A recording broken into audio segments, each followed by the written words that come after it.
नमस्कार।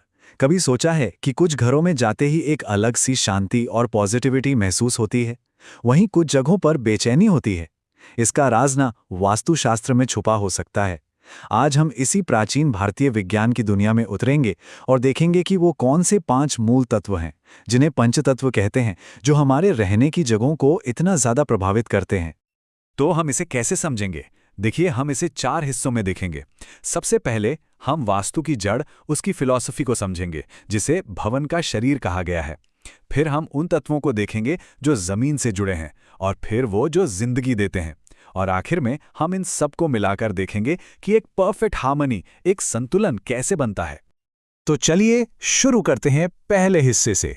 भवन का शरीर, ये सुनने में थोड़ा अजीब लग सकता है ना, लेकिन यहीं पर वास्तु का सबसे गहरा राज छिपा है। ये वो आइडिया है जो हमारे शरीर को हमारे घरों से जोड़ता है। अब ये बात बहुत गहरी है। वास्तुशास्त्र का पूरा सार इसी एक विचार में है कि एक इमारत सिर्फ ईंट पत्थर का ढांचा नहीं है, वो एक जीता जागता शरीर है। ठीक वैसे ही जैसे हमारा शरीर 5 तत्वों पृथ्वी, जल, अग्नि, वायु और आकाश से बना है, और जब तक ये बैलेंस में है हम स्वस्थ रहते हैं। ठीक उसी तरह एक घर भी इन्हीं तत्वों के सही संतुलन से ही स्वस्थ रहता है। तो ये फिलॉसफी तो समझ आ गई। अब देखते हैं कि प्रैक्टिकली ये काम कैसे करता है। हम शुरू करेंगे जमीन से, यानी आधारभूत तत्वों से। यहां हम बात करेंगे पृथ्वी और जल की, जो किसी भी अच्छी जगह की नींव होते हैं। तो सबसे पहले आता है पृथ्वी तत्व। देखिए, वास्तु में हर चीज की शुरुआत यहीं से होती है। ये सिर्फ जमीन का एक टुकड़ा नहीं है, ये वो कैनवस है जिस पर पूरी पेंटिंग बनेगी। ये वो नींव है जिस पर सब कुछ टिकेगा।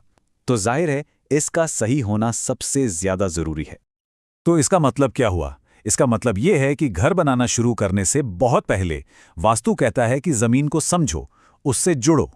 ये कोई मामूली बात नहीं है। मिट्टी की जांच होती है, उसके रंग से, उसकी खुशबू से, उसमें कितनी नमी है, वो कितनी उपजाऊ है, ये सब देखा जाता है, ताकि ये पक्का हो सके कि हम एक अच्छी पॉजिटिव एनर्जी वाली जगह पर शुरुआत कर रहे हैं। ठीक है, तो जमीन तो पक्की हो गई। अब उस जमीन को जीवन देने के लिए क्या चाहिए? पानी, जल तत्व। इसे आप उस घर की नसों में बहने वाला खून समझ सकते हैं, जो हर कोने में जिंदगी पहुंचाता है। और ये बहुत दिलचस्प है। वास्तु कहता है कि पानी जिंदगी का सोर्स है, और इसीलिए कंस्ट्रक्शन शुरू होने से पहले ही पानी का सोर्स तय हो जाना चाहिए। और इसकी जगह भी फिक्स है। घर का उत्तर पूर्व कोना, जिसे ईशान कोण कहते हैं, चाहे कुआं हो या बोरवेल, इसी कोने में होना चाहिए। क्यों? क्योंकि माना जाता है कि यहीं से सारी दैवीय ऊर्जा घर में प्रवेश करती है। तो हमने नींव रख दी पृथ्वी और जल के साथ। अब वक्त है उस ढांचे में जान डालने का। तो हमारे तीसरे हिस्से में हम बात करेंगे उन एलिमेंट्स की जो घर में एनर्जी, मूवमेंट और खुलापन लाते हैं, यानी अग्नि, वायु और आकाश। अगला नंबर है अग्नि का। अब अग्नि का मतलब सिर्फ आग या गर्मी नहीं है। वास्तु की नज़र में ये एनर्जी है, ट्रांसफॉर्मेशन है। ये वो शक्ति है जो हर चीज में जान डालती है। ये वो चिंगारी है जो हमारे आसपास के माहौल को जिंदा रखती है। अब इतनी शक्तिशाली चीज को कहीं भी तो नहीं रख सकते, है ना? इसीलिए वास्तु इसकी जगह भी तय करता है, ताकि हम इसकी एनर्जी का सही इस्तेमाल कर सकें, सुरक्षित तरीके से। और इसे सीधा सीधा जोड़ा गया है पोषण से। इसलिए अग्नि का स्थान, यानी हमारी रसोई, घर के दक्षिण पूर्व कोने में होनी चाहिए। इसे आग्नेय कोण भी कहते हैं। इसकी एक वजह यह भी है कि यह दिशा अग्नि देव की मानी जाती है, और यहां सुबह की धूप भी आती है, जो किचन को कीटाणुओं से मुक्त रखने में मदद करती है। चलिए अब आगे बढ़ते हैं वायु तत्व की तरफ। ये एलिमेंट है फ्लो का, मूवमेंट का, और सबसे जरूरी हमारी सेहत का। सोचिए, एक इमारत को भी सांस लेने की जरूरत होती है, और वायु तत्व यही काम करता है। इससे यह भी पता चलता है कि वास्तु सिर्फ चीजों को एक जगह रखने के बारे में नहीं है, बल्कि यह भी पक्का करता है कि घर में एनर्जी का फ्लो बना रहे, एक हेल्दी फ्लो।